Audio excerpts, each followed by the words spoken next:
साल की सबसे बड़ी अमावस्या मौनी अमावस्या। एक मुट्ठी आटे से आप सभी को जरूर से सरल सा कार्य करना है। इसे कार्य कह लीजिए या उपाय कह लीजिए, परंतु यह भाग्य को बदल देता है। रोग दोष संकट पीड़ा का समाधान जरूर से करता है। 9 फरवरी 2024 दिन शुक्रवार के दिन महा अमावस्या हो रही है। मौनी अमावस्या नाम से ही स्पष्ट है, मौन रहकर भगवान जी और साथ ही सभी पितृ देवी देवताओं के पूजन का महादिन। इस दिन किया गया कोई भी सरल सा कार्य उपाय भाग्य को प्रबल करता है, दुख दरिद्रता का नाश करता है।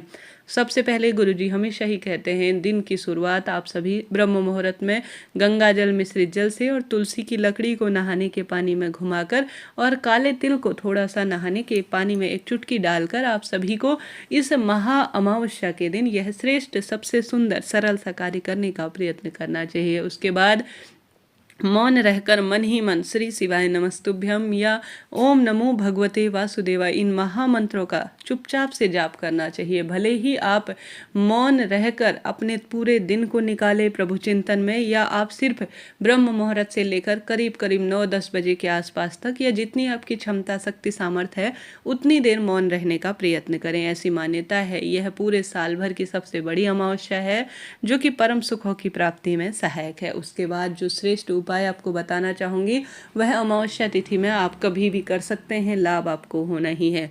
घर में जो है पितृदोष के कारण कहीं ना कहीं वैवाहिक अड़चन है, संतान का सुख नहीं है, रोग बढ़ते जा रहे हैं, दुख दरिद्रता बहुत अधिक हो रही है, तो इस चमत्कारी उपाय से आप अनंत गुना फलों की प्राप्ति कर सकते हैं। एक बार में ही आप तुरंत फलों की प्राप्ति करेंगे।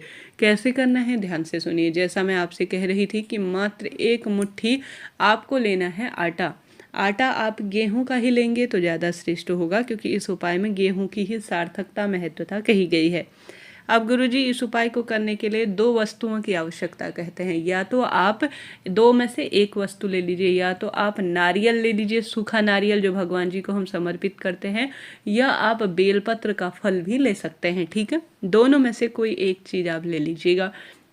दोनों को आपको ऊपर की तरफ से थोड़ा सा कट लगा लेना है, अर्थात काट लेना है, ताकि आटे को आप सभी भून लेंगे तो यह पंजरी के स्वरूप में बन जाएगी। इसमें मीठा भी, चीनी गुड़ शक्कर जो भी आपके पास है आटे में ज़रूर से डालिएगा। एक कटोरी में निकाल लीजिए। ठंडा हो जाने के बाद यह आटा जो है आपको जो है, जो आपने नारियल लिया है या आपने बेलफल लिया है उसके अंदर भर देना है। ठीक है, भर दिया। ऊपर से आपने काटा हुआ जो हिस्सा है ना उसको भी उस नारियल के ढक्कन से ही, अर्थात उसी से जो है ढक देना है, बांध देना है। और किसी भी मौली से या किसी भी धागे से जब आपने पूरी तरह से इसके अंदर गोले के अंदर आटा भर दिया है तो उसके ऊपर से आप किसी धागे से पूर्ण रूप से इसे बांध दीजिएगा। अब यह सुंदर स्वरूप में आप सभी को एक गोला मिल गया है, या एक जो है पंजरी से भरा हुआ सबसे विशेष उपाय आपने सिद्धता के साथ कर दिया है। अब आप सभी को इस गोले को या आपने बेलफल जो भी लिया है पूरे घर में घुमा देना है। ठीक है, पूरे घर में आपने घुमा दिया। भगवान जी से प्रार्थना करनी है कि हे महादेव, हे श्री हरि विष्णु, हे हमारे पितृ देवता, मेरे परिवार में जो पीड़ा चल रही है, जो कष्ट चल रहा है, जो दुख दरिद्रता चल रही है, सब कार्य अटक के रहते हैं, और साथ ही मानसिक पीड़ा है, घर परिवार में शारीरिक पीड़ा है, यह प्रार्थना करें। घर में किसी का किया कराया है, कोई बुद्धि बंधन है, कोई जो है कोख बंधन है, या किसी ने कुछ किया कराया कर दिया है, तो मेरे घर से सब वास्तु दोष दूर हो जाए। सब ऐसी प्रार्थना करते हुए आप सभी को यह गोला ले जाकर पीपल पेड़ की जड़ में, ठीक है, पीपल पेड़ की जड़ में हल्का सा गड्ढा खोदकर आपको दबा देना है। पूर्ण रूप से वहीं पर उसे रोप देना है, अर्थात थोड़ा सा गड्ढा खोदेंगे तो एक जो है दबा देना, ऊपर से जो है कोई चीज़ या तो पत्थर रख देना या मिट्टी रख देना, आपको छोड़कर आ जाना है। यह उपाय आपको पीपल वृक्ष की जड़ में ही करना है। आप जानते होंगे पीपल वृक्ष में पितृ देवताओं का विशेष वास माना जाता है, तो यह उपाय एक सिद्ध उपाय की तरह कार्य करता है। यह करने के बाद आप सभी को क्या करना है कि घर आ जाना है। आप सभी चाहें तो पीपल पेड़ की पूजा भी करें। अब आप तुरंत तो इसका परिणाम नहीं, परंतु धीरे धीरे देखेंगे जो धरती में समाहित जीव जंतु होते हैं ना, धरती के अंदर विराजमान जीव जंतु होते हैं, धीरे धीरे इसे खाते हैं, धीरे धीरे इसे कुतरते हैं, और इसके अंदर का आटा जो बाहर का बेल फल है या अपने नारियल दबाया हुआ है वह धीरे धीरे निकलता है, कटता है। वैसे वैसे आपके रोग कटते हैं, विवाह की अड़चन दूर होती है, संतान सुख मिलता है। इसका वर्णन गुरुजी ही नहीं और गुरुजन जो है वह गुरुजी प्रदीप मिश्रा जी के साथ साथ बागेश्वर वाले गुरुजी, देवकी नंदन ठाकुर गुरुजी और सभी जन जो है ज्योतिष में भी इसका वर्णन है। इतनी महत्वता है इस उपाय की, तो आप सभी को अमावस्या, सबसे बड़ी अमावस्या के दिन कोशिश करनी है कि यह उपाय आप कर पाएँ। लाभ मिलेगा, रोग कटेंगे, संकट पीड़ा का नाश होगा। एक बार करके देखिएगा, अनंत गुना फलों की प्राप्ति में यह सबसे बड़ा महा उपाय के स्वरूप में जाना जाता है। प्रथम उपाय हमने जान लिया, बढ़ते हैं दूसरे अन्य उपाय की तरफ।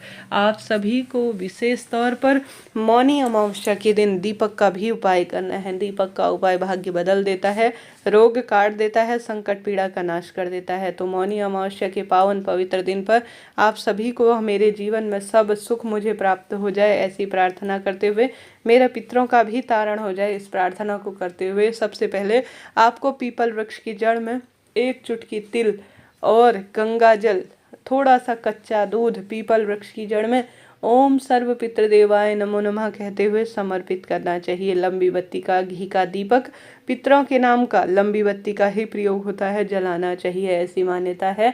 पितृ प्रसन्न होते हैं तो उस घर में कभी भी कोई भी काम अटकता ही नहीं है।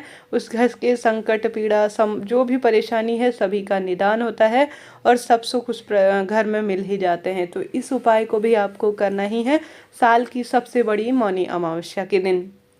साथ ही अपने घर के मटके के पास आप सभी को एक दीपक, चाहे तो लंबे समय से जलता हुआ दीपक रख सकते हैं लंबी बत्ती का, उसमें आप काले तिल मिलाएं, थोड़ा सा आप सभी आवश्यक रूप से उसे जो है अपने पितरों को भोग समर्पित करते हुए प्रज्वलित करें। चाहे तो अग्यारी के माध्यम से कंडे जलाकर अपना भोग समर्पित करें। पितरों के नाम का इस दिन किया गया अन्नदान, जलदान, भूदान, वस्त्रदान, गोदान, ब्राह्मण को कराया गया किसी भी स्वरूप में भोजन, तर्पण अनंत गुना फलों की प्राप्ति करवाता है। चाहे तो मौनी अमावस्या के दिन आप सभी आवश्यक रूप से किसी बहती हुई नदी में भी जो है पितरों के नाम का दीपदान कर सकते हैं। भाग्य प्रबल होगा, संकट कटेंगे और देखेंगे कि जीवन में हर तरफ से बदलाव आ रहा है। आप सभी आवश्यक रूप से इस दिन महादेव की पूजा करें, महादेव की शिवपिंडी पर गंगाजल जरूर से चढ़ाएं, काले तिल भी समर्पित करना ना भूलें। श्री हरि विष्णु के नाम मंत्रों का जाप करते हुए माँ तुलसी का भी विशेष पूजन अर्चन करने का प्रयत्न करें। देखेंगे कि जीवन में स्वतः ही बदलाव आ रहा है, कष्ट पीड़ा भी मिट रही है। इस तरह से यह जानकारी थी।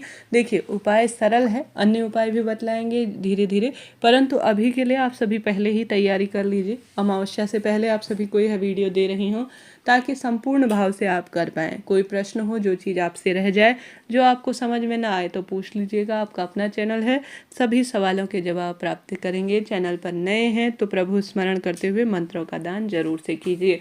साल की सबसे बड़ी अमावस्या है, जितना संभव हो भगवत चिंतन और पितरों के निवृत्त कुछ न कुछ कार्य करने का प्रयत्न करें। राधे राधे।